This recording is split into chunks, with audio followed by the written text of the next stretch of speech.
क्यों माता काली ने भगवान शिव के ऊपर अपना ही पैर रख दिया? जानबूझ के रख दिया या फिर गलती से रख दिया? तो आइए इसकी असली कहानी बताता हूँ। प्राचीन काल में राक्षस रक्त बीज नाम का एक राक्षस था। उसको एक विशेष वरदान प्राप्त था। जब उसकी रक्त की बूंद गिरती तो उसके जैसा ही एक नया रक्त बीज जन्म ले लेता था। जब नए रक्त बीज का रक्त गिरता तो उसके भी और नए रक्त बीज जन्म ले लेते थे। ऐसे करके करके हजारों नहीं बल्कि सैकड़ों रक्त बीज हो चुके थे। अब उस राक्षस ने पृथ्वी पर इंसानों को ही नहीं बल्कि देवताओं को भी त्रस्त करके रखा था। अब उसे मारना बहुत ही कठिन हो गया था। तभी माँ दुर्गा ने अपने भयंकर क्रोध से एक शक्ति यानी कि माँ काली का जन्म लिया। जैसे ही माँ काली ने युद्ध शुरू किया तो वही हुआ जिसका सभी देवताओं को डर था और सैकड़ों नए रक्त बीज उत्पन्न हो गए। ये देखकर माँ काली का जो क्रोध था उससे 100 गुना ज्यादा बढ़ गया। अब माँ ने जैसे ही उस राक्षस पर त्रिशूल चलाया तो उसका सिर धड़ से अलग हो गया। तुरंत माँ ने अपनी जीभ को बहुत लंबा किया और रक्त बीज के रक्त को गिरने से पहले ही पी लिया। फिर ऐसे ही सभी रक्त बीज का वध करके उनका रक्त पी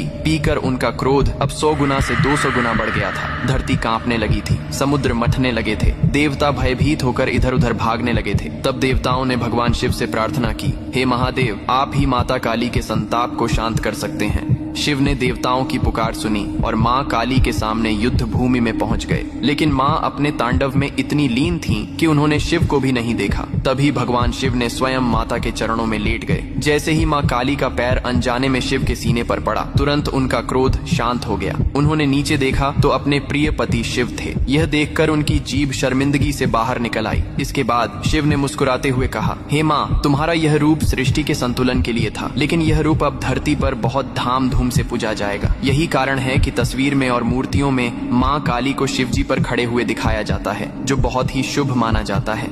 आप अपने घर में माता काली या भगवान शिव की पूजा करने के लिए ये मंदिर खरीद सकते हो, जो कि बहुत सुंदर और अच्छा लगता है। यहाँ टाइप करके आज ही अपने घर मंगाए। अगर इसी तरह पुरानी फैक्ट और नॉलेजेबल वीडियो पाना चाहते हो तो फॉलो जरूर करना। हर हर महादेव, जय श्री राम।